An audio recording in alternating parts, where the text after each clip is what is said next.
Bonjour mes bien-aimés dans la foi en Jésus-Christ, paix et grâce. Nous voici à notre émission La Bonne Sémence. Aujourd'hui nous allons parler de l'assurance du salut. L'assurance du salut est quelque chose de très important. On ne peut pas aider notre prochain spirituellement ou n'est-ce pas apporter le salut dans sa vie si nous-mêmes nous ne sommes pas rassurés qu'on a reçu le salut, c'est-à-dire qu'on a été sauvé. Une personne convertie, elle peut facilement amener son prochain à être converti. Une personne qui a reçu le salut peut facilement contaminer le salut à son prochain lorsqu'il s'agit de l'enseigner sur l'évangile du salut ou de lui parler du salut. Alors, nous allons parler en ce moment des quatre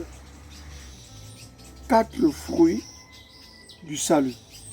Le premier fruit du salut, c'est la repentance. La repentance est le premier fruit du salut. Une personne qui est repentie, c'est une personne qui a reçu le salut. Le deuxième fruit du salut, c'est la sanctification. La sanctification est le deuxième fruit du salut. Une personne qui vit une vie sanctifiée, c'est une personne, n'est-ce pas, qui a reçu le salut. Alors, le troisième fruit du salut, c'est la paix du cœur. La paix du cœur. Une personne qui est en paix avec elle-même, qui est en paix avec son prochain, elle est en harmonie avec le royaume des cieux. Donc, c'est une personne qui a reçu le salut. Le quatrième fruit du salut, c'est l'amour du prochain. L'amour du prochain est le quatrième fruit du salut. Une personne qui aime son prochain comme lui-même, c'est une personne qui a reçu le salut. Voici les quatre fruits qui nous rassurent que nous avons reçu le salut.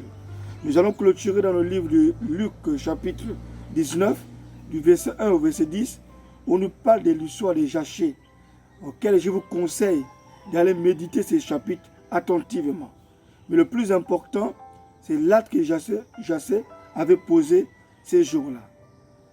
Quand Jésus s'était retrouvé dans sa maison, la Bible dit que Zachée s'est raisonné en lui-même. Il s'est repenti et a pris une décision de rembourser 4 fois les personnes qu'il avait escroquées ou des personnes qu'il avait demandé un surplus.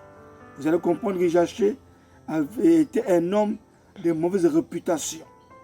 Dans la ville, les hommes n'aimaient pas voir Zachée parce qu'il avait un mauvais témoignage.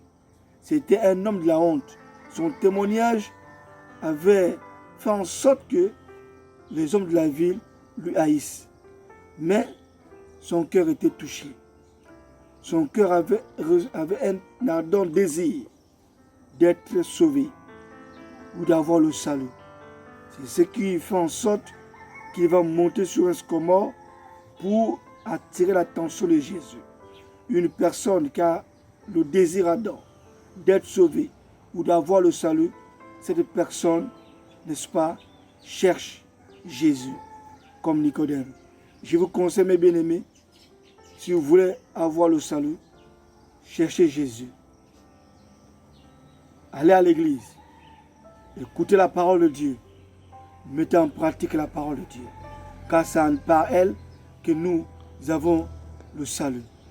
Mes bien-aimés, que mon Dieu par Jésus-Christ vous bénisse, paix et grâce.